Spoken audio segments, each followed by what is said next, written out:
한번 따라 해볼까요? 맹세하지 말라. 오늘 예수님께서 가르쳐 주신 6가지의 가르침들 가운데에 네 번째 들어있는 맹세에 대한 이야기입니다. 구약 성경에서 하나님은 자주 맹세를 하셨습니다. 맹세를 통하여 하나님이 우리에게 약속하신 것들을 이루어 주겠다, 하나님은 그렇게 말씀하셨습니다. 동일한 방식으로 구약 성경은 중요한 확정해야 될 일이 있거나 또 약속을 뒷받침하기 위해서 하나님의 이름으로 사람들이 맹세하는 것을 허락했습니다.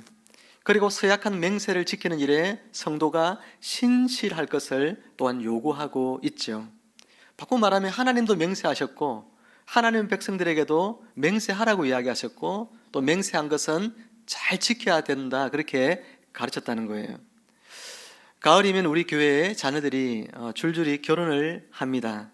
결혼을 하면 여러분 맹세를 하나야 하지 않나요? 맹세하죠. 여러분 결혼 서약을 하자는 게 맹세거든요.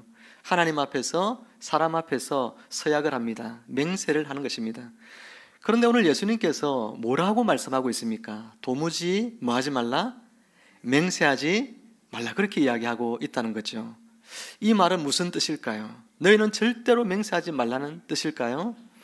절대로 맹세를 하면 그러면 안 되는 것일까요? 구약 성경에서 하나님도 맹세하셨고 조금 전에 말씀드린 것처럼 사람들에게도 맹세하라고 이야기하시고 또 맹세하면 지키라고 말씀하신 하나님이신데, 그런데 예수님께서는 왜 도무지 맹세하지 말라고 이야기하는 것일까요? 예수님은 지금 하나님의 계명에 대하여 반대를 지금 하고 있는 것일까요? 여러분 그렇지는 않겠죠. 성경에 보면 신약 성경에 사도 바울도, 예수님의 제자인 사도 바울도 로마서 1장 9절 말씀에 보면 하나님은 나의 증인이 되시거니와 이렇게 말씀합니다. 이 말은 내가 하나님의 이름으로 내가 맹세하건대 내가 하나님의 증인이라는 이야기예요. 하나님이 나의 보증이 되신다는 거예요. 많은 사람들이 사도 바울의 사도성을 부인하고 그가 하나님의 종인 것을 부인하는 그런 가운데서 하나님이 이 일에 나의 보증이 되시고 하나님이 맹세하신다는 거예요. 내가 하나님의 이름으로 또한 맹세한다는 이야기입니다. 그런데 예수님께서는 왜 이렇게 사도 바울도 또 맹세를 했는데 예수님은 맹세하지 말라고 이야기했을까요? 사랑하는 성도 여러분, 예수님의 말씀은 오늘 우리가 맹세하면 안 된다, 절대로 맹세하지 말라, 그런 뜻으로 우리에게 이 말씀을 주신 것이 아닐 것입니다. 구약 시대에는 맹세를 해도 됐지만 이제 신약 시대에 와서는 맹세가 폐해졌다, 이렇게 말씀하고 있는 것이 아니라는 거예요. 예수님 이같이 말씀하신 것은 예수님 당시의 사람들이 맹세를 많이 남발했습니다. 그러면서 맹세를 지키지 않는 그들의 거짓된 그런 태도들을 질책하기 위해서 예수님께서 하신 말씀이라는 거죠. 그러면 오늘 저와 여러분들이 이 맹세에 대한 가르침을 잘 듣고 그 말씀의 참된 뜻을 따라서 우리가 예수님 말씀대로 실천하면서 살아갈 때에 하나님이 기뻐하시는 천국 백성의 삶을 살게 되어지는 것입니다. 여러분이 누군가에게 어떤 약속을 한번 한다고 한번 생각해 봅시다. 여러분이 만약에 돈이 없어가지고 지인에게 돈을 빌리러 갑니다. 내가 한 달만 돈을 좀 빌려 쓰고 내가 다음 달에 꼭 갚겠다라고 말을 할 때에 상대방이 여러분에게 보여주는 반응이 여러 가지가 있을 거예요. 첫 번째 반응은 선뜻 빌려주는 사람이 있겠죠. 여러분이 그 사람에게 평소에 비춰진 모습이 어떠냐에 따라서 상대방 여러분에게 선뜻 돈을 빌려줄 것입니다. 그리고 덧붙여서 이렇게 말할 수도 있죠. 천천히 갚아도 된다, 또는요 아니 안 갚아도 된다, 그렇게 말할 수 있습니다. 여러분이 그 사람에게 신실한 삶의 모습을 보여줬기 때문이죠. 여러분은 정말 믿을 만한 사람이고 진실된 사람이구나, 이 사람은 참 정말 믿을 만한 사람이야, 이 사람이 말하면 틀림없어, 이 사람이 갚겠다고 하면 반드시 갚을 사람이야, 그 사람에게 비춰진 여러분의 모습이 진실되면 상대방은 여러분에게 돈을 기꺼이 빌려주겠죠. 그런데 다른 경우도 있습니다. 돈을 빌려달라고 말을 꺼낼 때 적당한 거기에 대한 담보물을 요구하는 경우가 있다고 생각해 보세요. 자네가 나에게 적당한 담보물을 맡기면 내가 돈을 빌려주겠네, 그렇게 이야기한다는 것은 여러분이 그 상대방에게 지금 어떻게 비춰주고 있다는 것입니까? 전적으로 신뢰하지는 못한다는 이야기죠. 어느 정도는 신뢰할 수 있지만 그러나 과거 전적을 볼 때에 전적으로 신뢰하기는 어려우니 담보물을 나에게 맡기면 내가 돈을 빌려주겠다고 이야기하는 것이죠. 그런데 이제는 전혀 다른 또 상황이 있습니다. 이제는 사정을 해도 돈을 절대로 빌려주지 않는 경우가 있죠. 여러분이 아무리 사정을 해도 돈을 절대로 빌려주지 않으려고 하는 사람이 있습니다. 뭐 때문에 그럴까요? 여러분이 그 사람에게 대하여 신뢰를 다 잃어버렸기 때문에 그렇죠. 과거에도 아마 돈을 조금 빌렸을 수 있습니다. 그런데 그 돈을 갚겠다고 갚지 않았을 가능성이 있겠죠. 삶에 있어서 상대방이 나를 볼 때에 저 사람은 도저히 믿을 수 없는 사람, 신뢰할 수 없는 사람이기 때문에 저 사람에게 돈을 빌려주는 것은 돈을 당연히 떼일 일이기 때문에 내가 빌려줄 수 없다라고 생각하는 그런 사람이 있다는 거예요. 그런데 여러분이 그 사람 아니면 돈을 빌릴 데가 없으면 어떻게 하죠? 사정을 하겠죠. 꼭 갚겠다고, 이번에는 정말이라고 이야기하면서 맹세를 하기 시작합니다. 내가 돈을 못 갚으면 내 손에 장을 지지겠다, 이렇게 이야기하죠. 또 어떤 경우에는 내가 안 갚으면 우리나라 사람들이 뭐라고 합니까? 내가 성을 갈겠다, 내가 이름을 갈겠다, 이렇게 이야기하죠. 심지어 내가 돈을 못 갚으면 내가 네 아들이다, 이렇게 말합니다. 더 하면 어떻게 하죠? 내가 너희 집 개다, 이렇게 말해요. 우리나라 맹세 진짜 많아요. 이런 맹세들을 하는 이유가 뭡니까? 상대방이 지금 나를 믿지 않기 때문에 그런 거예요. 저 사람이 나를 믿어주지 않으니 내가 지금 맹세를 남발해서라도 내가 꼭 이 돈을 좀 빌려야 되겠다, 그런 생각으로 맹세를 남발하게 되는 거예요. 여러분 보세요. 맹세를 많이 했어요. 내가 이름을 갈겠다, 성을 갈겠다, 내가 네 아들이다, 네 집 개다, 이런 맹세를 많이 하면 할수록 그 사람을 더 믿을 수 있게 됩니까? 맹세를 많이 했으니 야, 저 사람 정말 저렇게까지 맹세하니 내가 믿어줘야 되겠다, 이런 생각을 할까요? 아니죠. 그런 생각이 들지 않습니다. 오히려 저 사람의 맹세를 저렇게 많이 말하는 거 보면 더 믿을 수 없다, 이렇게 생각하게 되는 거죠. 그러면 어떤 사람이나 어떤 사회가 맹세를 많이 한다는 것은 그 사람이나 사회에 아주 중대한 무엇이 결여되어 있기 때문에 그렇습니다. 뭐가 결여되어 있죠? 뭐가 빠져 있어요? 진실성이 빠져 있기 때문이에요.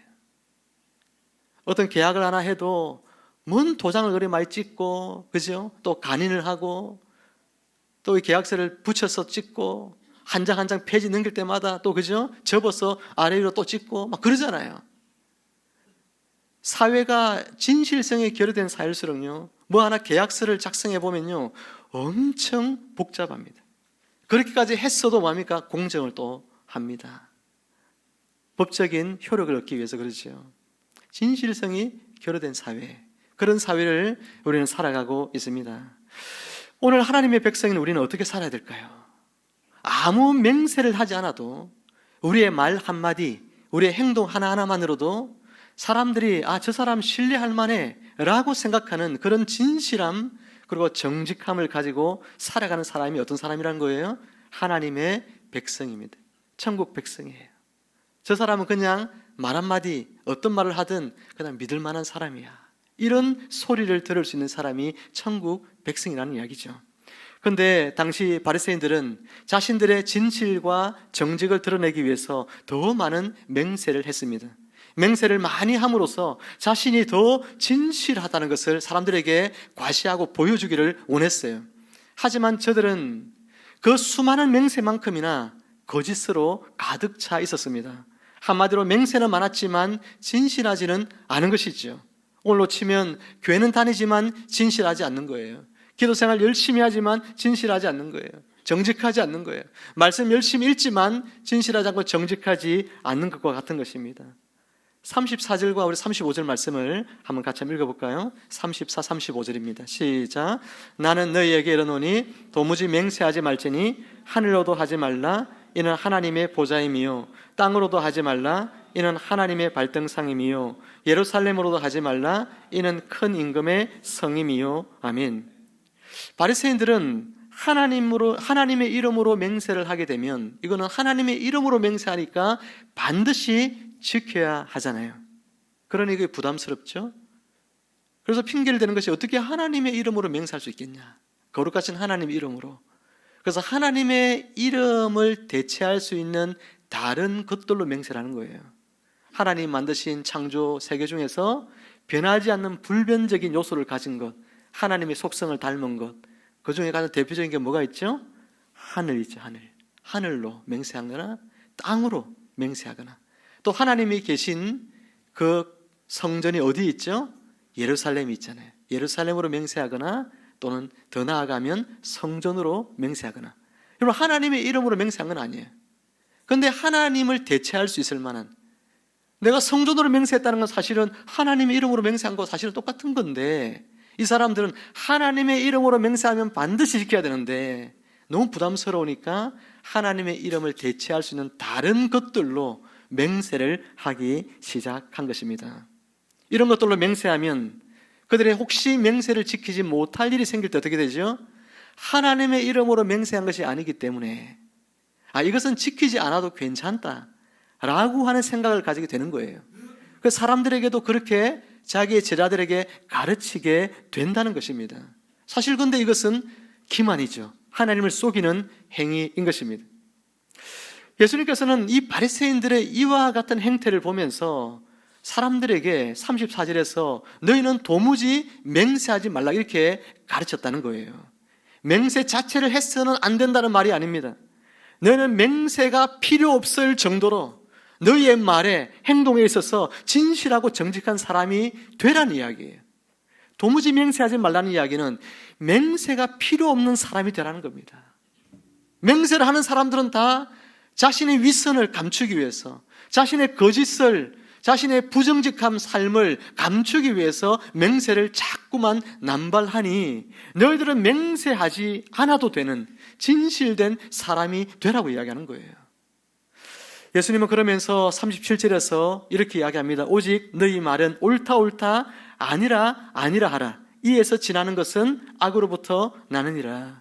여기에 옳다 옳다 아니다 아니다는 헬라어로 말하면 나이 나이 우우 이렇게 말합니다. 굉장히 쉽죠? 한번 따라해볼까요? 나이 나이 우우. 옆 사람 보면서 나이 나이 우우 하세요. 시작. 나이 나이 우우. 여러분, 이 무슨 말입니까? 너희가 말할 때에 내가 내 손에 장을 찢은다 하면서 내 말이 진짜 맞다 하면서 그 사람에게 맹세하고 이야기하는 그런 사람이 아니라 그냥 너희들이 옳다 하면 옳은 일이고 너희가 아니다고 하면 아닌 일이 되도록 너희의 말에 그냥 옳다 아니다 이렇게만 말해도 사람들이 그래 그렇구나, 저 사람이 옳다 했으니까 옳은 일이고 저 사람이 아니다 했으니까 저 아닌 일이구나 이렇게 믿을 수 있도록 해야 합니다. 근데 저 사람이 옳다 했는데, 여러분이 옳다고 했는데 사람들이 뭐라고 합니까? 진짜? 이렇게 말하죠.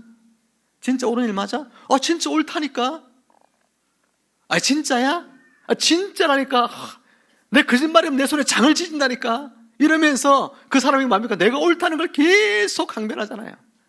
아니다는 것도 또 마찬가지죠. 이거 절대 아니야 이렇게 말하는데도 에이 아니기는 뭐가 아니야. 아니라니까 이 사람이 진짜 답답한 이야기하네. 그렇게 되어지면 안 되는.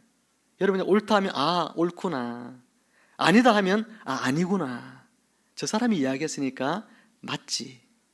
그렇게 여러분을 신뢰할 수 있을 만큼 그런 신뢰의 사람이 되라고 오늘 이 말씀을 하고 있는 것이죠. 37절 말씀 다시 끝부분을 보십시오. 끝에 뭐라고 있죠? 이에서 지나는 것은 악으로부터 나느니라 그렇게 이야기하고 있죠. 이 악이라고 하는 것은 두 가지 의미를 가지고 있습니다. 하나는 비열하다 이런 뜻을 갖고 있어요. 비열하다. 그러니까 옳다 옳다 아니다 아니다 이렇게 말하면 되는데 옳다 아니다 이렇게만 말해도 사람이 믿어줘야 되는데 그렇지 않고 여러분이 진실성이 없는 사람이어서 여러분이 자꾸 뭔가 변명을 하고 맹세를 덧붙여 하고 이렇게 하려고 하는 여러분의 마음의 본성을 가만히 들여다보니까 그 사람 마음이 어떻다는 겁니까? 비열한 마음이 있다는 거예요. 그렇게 말하는 사람은 비열한 마음이 있다는 거예요.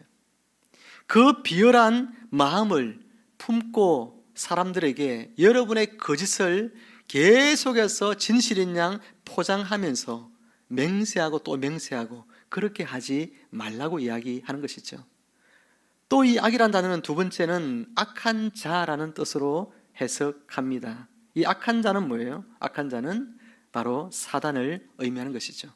성경에서 사단을 이야기할 때 사단에게 붙어있는 가장 대표적인 별명이 있습니다. 뭘까요? 사단을 뭐라고 지칭한 예수님은? 거짓의 아비라 했죠. 거짓의 아비. 여러분, 이 악한 자로부터 난다는 것은 이 거짓의 아비가 오늘 여러분 가운데 역사하면 어떻게 되죠?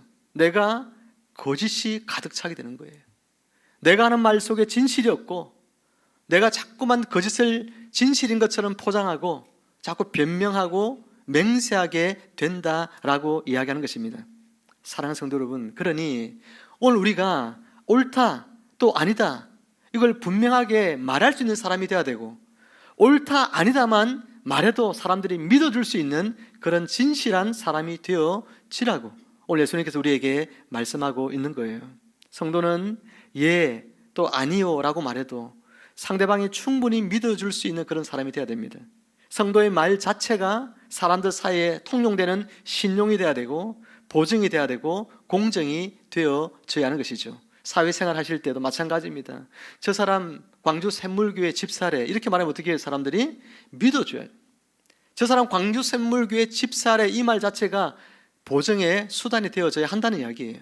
여러분이 직장에 가서 동료들에게 내가 교회의 안수집사인데, 내가 교회 장로인데, 권사인데, 내가 광주 샘물교회 내가 장로야, 광주 샘물교회 권사야 내가, 이렇게 이야기하면 사람들이 여러분을 그냥 여러분이 무슨 말 하든 믿어줄 수 있는 사람이 되어야 된다는 거예요. 그게 여러분에게 보증이 돼야 되는 것입니다. 천국 백성들이 모여 사는 하나님의 나라는 진실이 물처럼 흘러가는 사회여야 하죠. 레위기 19장 16절에서 하나님은 가나안 땅에 들어가서 앞으로 살게 될 이스라엘 백성들에게 이렇게 말씀하셨습니다. 너는 내 백성 중에 돌아다니며 사람을 비방하지 말며 내 이웃의 피를 흘려 이익을 도모하지 말라. 나는 여호와이니라. 이게 보면 가운데 뭐라 했죠? 내 이웃의 피를 흘려 뭐하지 말라? 이익을 도모하지 말라. 그렇게 이야기합니다. 이 사회를 보세요. 얼마나 위선과 거짓과 부정과 악이 횡행한지 그것들로 사람들이 상대방을 어떻게 합니까? 피 흘리게 하잖아요. 거짓된 또 위선된 그런 편법적인 악한 부정직하고 부도덕한 이런 여러 가지 관행과 삶들을 통해서 많은 사람들이 무수히 죽어나가고 고통받고 피 흘리고, 그게 이 세상 사회죠. 부도덕하고 부조리한 세상입니다. 그런데 하나님의 나라는 이와 같은 것이 있어서는 안 된다는 거예요. 이스라엘 백성들이 앞으로 가나안 땅에 들어가 살게 될 하나님의 나라의 모형인 그 가나안은 절대로 다른 사람들 그들에게 뭔가 상처를 입히고 피 흘리게 하고, 그리고 상대방에게 있는 것들을 내가 빼앗거나 그렇게 해서 나의 이익을 취하는 그런 사회가 되어서는 절대 안 된다고 가르치는 것입니다. 한마디로 말하면 다 진실과 공평과 정의가 물처럼 흘러가는 그런 사회, 그것이 바로 하나님의 나라의 백성들이 살아가는 사회라는 것이죠. 그러므로 성도는 교회 안에서만이 아니라 교회 밖에서도 진실되고 정직해야 합니다. 세상은 자신에게 손해가 될 때에 가차없이 어떻게 합니까? 진실을 버리죠. 그들의 거짓이 드러났을 때조차도 변명과 핑계로 일관하면서 세상은 자신을 믿어달라고 항변합니다. 우리나라의 정치인들 보면 다 그렇지 않습니까? 자신의 거짓과 위선이 드러나도 끊임없이 또 다른 핑계를 대며 항변합니다. 나는 절대 그렇지 않다. 양팔을 까고 또 까고 또 까고 수도 없이 위선이 드러나도 나는 위선자가 아니라고 계속해서 항변합니다. 그 사람의 말을 믿어주는 사람들이 있으니까 그 사람들의 항변이 계속 지지가 되는 거예요. 왜요? 지지자들이 있었어. 그 사람을 지지하는 사람들은 그 사람이 세상에 분명히 거짓된 것이 드러났어도 그 거짓을 인정하려고 하지 않습니다. 오늘날 정치의 행태는 이와 같이 너무나 변질되어져 있죠. 정직한 사람 한 사람도 없는 것 같아요, 정말.